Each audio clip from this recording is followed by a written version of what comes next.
श्री शिवाय नमस्ते। की कथा कहती है, शिव महापुराण की कथा कहती है, सावन के महीने में जो शिवरात्रि आती है, उस शिवरात्रि के दिन जो अपने घर में पार्थिव शिवलिंग का निर्माण कर कर भगवान शिव की आराधना करता है, शंकर का आराधना कर कर शिव की स्तुति कर कर शंकर को अपने घर में जो निमंत्रण देता है, अर्थात शिवलिंग बनाना, उसकी आराधना करना, उसकी पूजन करना, शंकर की आराधना अपने घर में बैठकर करता है। शिव महापुराण की कथा कहती है, उसके घर में महादेव नित्य उसके घर में नूतनता प्रदान करता है और उसके कार्य को सफल करता है। यह श्रावण की शिवरात्रि है। करो रात्रि में भजन उसका, करो रात्रि में स्मरण उसका, 9 बजे से 10 बजे तक करो उसकी आराधना, मुख से बोलते रहना। अनुष्ठान में अगर यहां पंडित जी जब अनुष्ठान कराएंगे, पूजन कराएंगे, तब आपको कुछ ना आए, उस समय पर आप केवल एक उच्चारण करते रहना, या तो नमः शिवाय या ओम नमः शिवाय, ना बन सके तो श्री शिवाय नमस्तुभ्यम बोलते रहना। शंकर का गुणगान करते रहो, श्री शिवाय नमस्तुभ्यम। मैं शिव आपको नमन करता हूं, प्रणाम करता हूं, कुछ नहीं है मेरे पास, क्या दूं मैं आपको। दुनिया के लोग दूध चढ़ाकर सोचते हो कि बहुत बड़ा काम कर रहे हैं, पर भक्त जो होता है ना, वो अपने दोष शंकर को दिखा देता है, अपने दोष शिव को दिखा देता है। भक्त, सच्चा भक्त अपने दोष दिखाएगा भगवान के, सच्चा भक्त।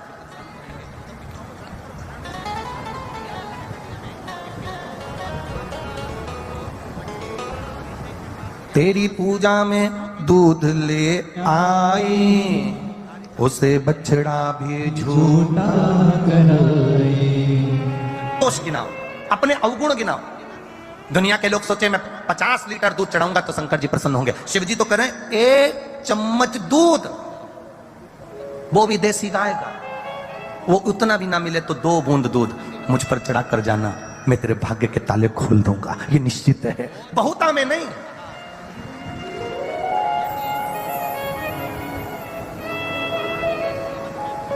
एक बार एक डॉक्टर साहब, बड़े बड़े विद्वान डॉक्टर, बड़े विद्वान,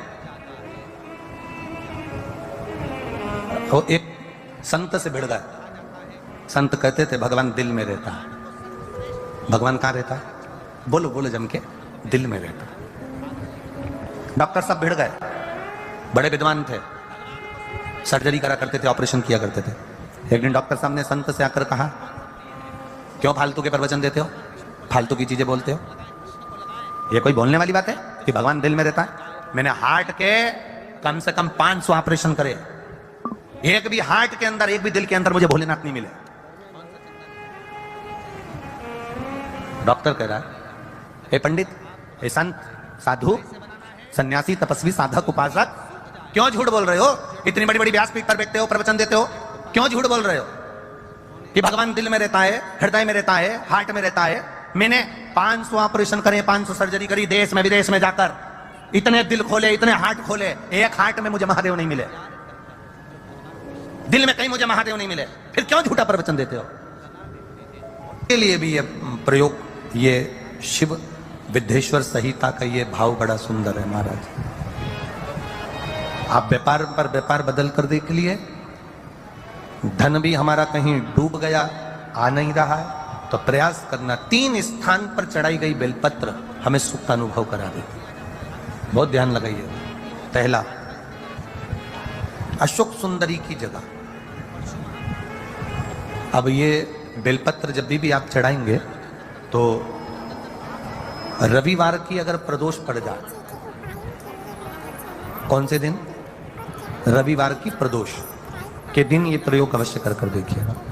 ज्यादा बार नहीं करना है, केवल एक ही बार करना, बाबा स्वयं कृपा करेगा। अपने मंदिर में, अर्थात अपने घर के पास कोई मंदिर हो, शिवालय हो, देवालय हो, जहां शंकर भगवान विराजमान हो, शिवलिंग हो, ऐसी जगह पर अवश्य करें। हमें कहीं दूर जाकर ये प्रयोग नहीं करना, अपने अपने शिवालय, अपने जो घर के आसपास में शिवालय हो वो। एक बेलपत्र अशोक सुंदरी वाली जगह। अब उसको अशोक सुंदरी की जगह पर भी चढ़ाने का तरीका क्या है? ये शिवलिंग है, ये जलाधारी है, ये जल बहता है, बीच में जो मोटी सी लाइन है वो अशोक सुंदरी का स्थान, ये जो भाग है षडानंद कार्तिकेय गणेश जी और कार्तिकेय जी का। जलाधारी मतलब माता पार्वती जी का हस्तकमल, शिवलिंग मतलब भगवान शंकर का स्वरूप, ऊपर से जो बूंद बूंद पानी इस पर गिरता है वो शंकर भगवान की 5 लड़कियां, जया, विषहरा, शामलीबारी, दौतली और देव। शिव जी की 5 लड़कियां ऊपर, एक लड़की शंकर भगवान की 6 नंबर की अशोक सुंदरी उनके चरणारविंद के पास, उनके गणेश, सदानंद, कार्तिकेय के मध्य में।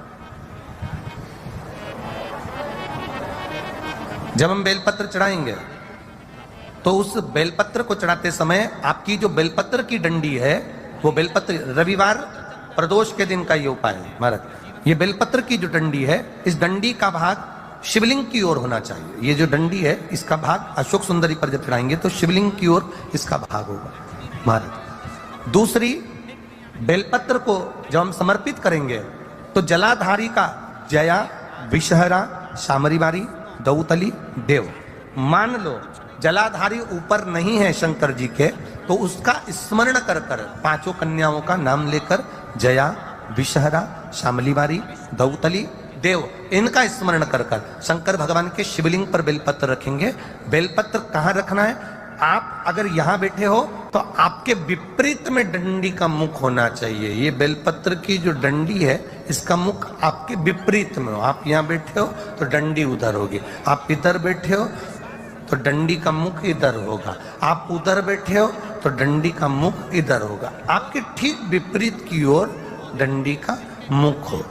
ये 2 जगह बेलपत्र समर्पित करने के बाद तृतीय बेलपत्र शिवलिंग की जो जलाधारी है, जहां पर भगवान शंकर का शिवलिंग रखा है वहां स्पर्श कराकर, केवल छुआना है, स्पर्श कराकर बेलपत्री के पेड़ के नीचे ही कोई कंकर हो, कोई शंकर हो या कोई मिट्टी का ढेला हो, नी हो तो वहीं मिट्टी को थोड़ी सी ऊंची कर कर एक बेलपत्र बैठकर इस बेलपत्री की डंडी जड़ की ओर, मतलब जो वृक्ष होता है उस ओर इस डंडी का मुख होना चाहिए।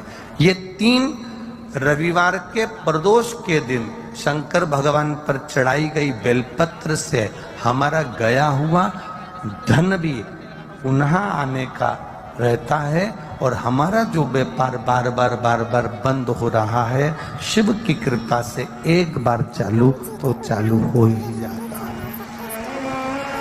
शिव तत्व को जाना और निवेदन